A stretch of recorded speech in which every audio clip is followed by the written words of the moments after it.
Been 2 years since Vsauce uploaded a full-length video, and we're going to explain the exact reasons why. He was posting almost twice a week during his first year on YouTube, with 105 uploads in 2011. The videos were short, simple in production, and were just based on whatever Michael had seen on the internet during that week.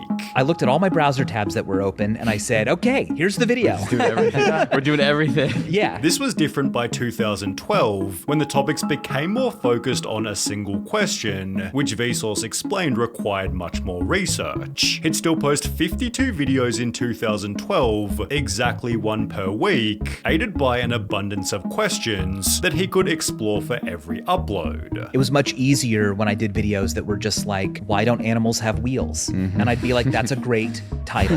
Longer videos such as How High Can We Build gained way more views than his 5-minute episodes, and as a result, by 2013, 10-minute videos became the new minimum. The views on each episode would therefore increase dramatically, although since every upload needed extra attention, they didn't come so frequently. With 35 videos in 2013, you can start to see a pattern forming. Vsauce was choosing quality over quantity. He had no one else helping. It's tough because I'm my own cameraman. There's no team that works on Vsauce. It's just me researching, and then I edit the footage. Yet only kept striving to make the videos better. So recently I took on the most difficult question ever. But this was also necessary because of another problem: competition. Vsauce explained on the Create Unknown podcast. Back when I was doing question videos that were kind of silly questions, like, why do we kiss? Why do humans wear clothing? Those were really fun, but then every other video on YouTube was some silly question. And to stand out, I had to change. He added in a Reddit AMA, a wonderful explosion of science channels occurred a few years ago, and many more people started making intriguing questions videos. And that's a good thing. To put it simply, standards had gotten higher. 10 years ago, I could do a 5-minute video that was just the 20 craziest Disney princess pictures. Yeah. And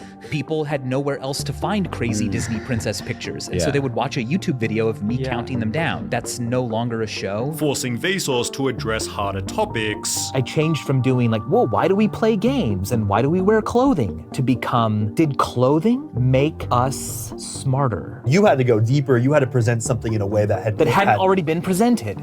Yeah. Decreasing his total video output. It had fallen to 22 uploads in 2014, as Vsauce had to raise the bar again. The question I'm currently working on is the most difficult so far. After this, I need to go back to researching. I've had to enlist the help of other science math education YouTubers to figure it all out. Each new thing I tackle, especially on Vsauce 1, is harder for me, and harder and harder. His earlier videos needed literally zero equipment, yet by 2014 he'd explain, my typical day involves a lot of books, a lot of research and a lot of synthesizing. My desk has no room for a computer at the moment. Like a crazy person following a conspiracy, I attach these things together and figure out how to write a script out of all of it, which would lead to one pivotal video, the Banach-Tarski paradox. When I did the Banach-Tarski video, it took me months. That was sort of the beginning of me saying, all right, now I want to take on things that no one else is taking on because it's just a big challenge. As mentioned, the video took months to make and wound up being almost half an hour long. However, since it became his most popular upload ever, Vsauce committed to making every video after it extra long and extra challenging. They were like 5-minute-ish videos about a question. Then they kind of became like 10-minute-ish videos about a weirder question. And then they became like 20-minute, 25-minute videos. This led to only 16 videos in 2015, which dropped to just 9 in 2016. People began to state, I absolutely love the new longer videos. They feel like a mini-series in a sense. I certainly hate how long they take to upload now though. Others wrote full-fledged paragraphs. I'm concerned about what's happening to Vsauce 1. Normally Michael's videos were tangential and quick,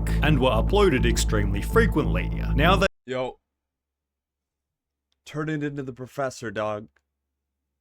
Turn it into fucking professor, okay?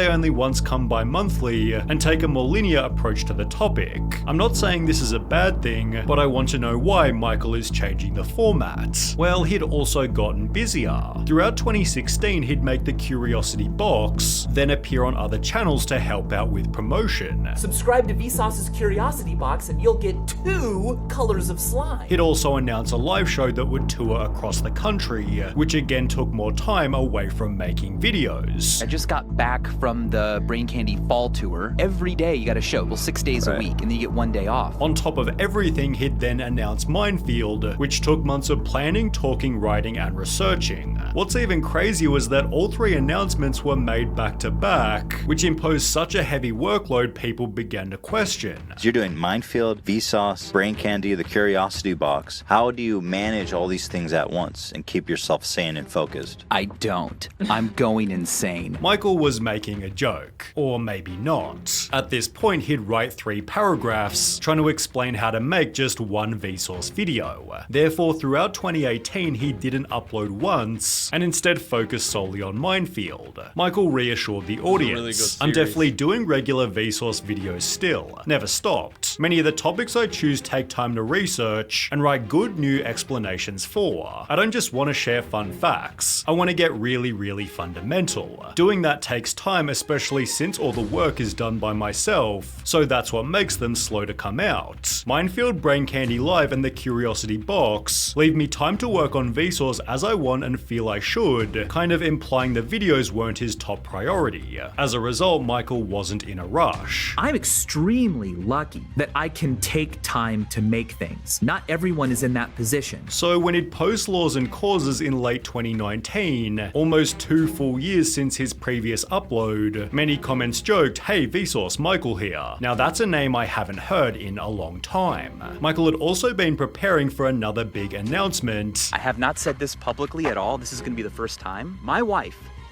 is pregnant. Welcoming a daughter in August 2019. However, his high video standards still hadn't fallen, and nothing showed this better than this video here. Prior to uploading Illusions of Time, Michael would post the following to Twitter. I have read a lot of books this year while researching for my next episode. Here are a few of the titles. He then proceeds to show he'd read 41 books just to research the one single video. Similarly, he'd appear on Anthony Padilla's I Spent the Day with Vsauce, in which Michael shows Anthony 4 different journals he carries around just making notes for videos. Can we get a close up on this? This is just this. Let me make sure nothing's too private.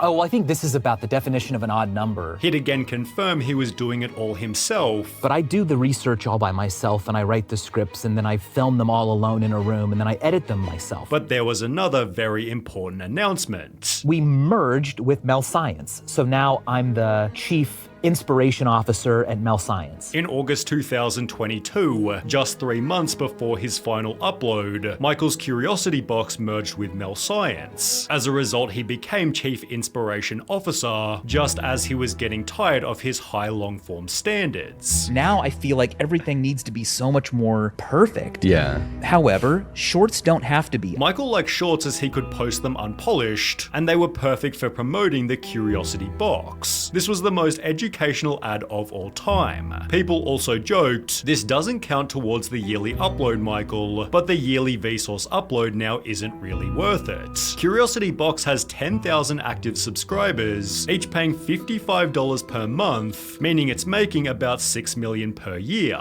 If he can promote the products through YouTube Shorts, then spending 12 months making a single long-form video is just an inefficient use of time. Because I don't run it like it's a profitable thing. I'm not like pumping it full of brand deals. Vsauce long-form videos at this point are basically just passion projects that take a crazy amount of energy and offer very little return. People have therefore said if it's the shorts that keep him with us, then I'm not complaining, he just can't let the quality of his shorts follow the same pattern as his long-form videos. But you gotta make sure you keep your short quality bad, that my shorts don't become giant scripted researched things as well. That's what the longs are for. See,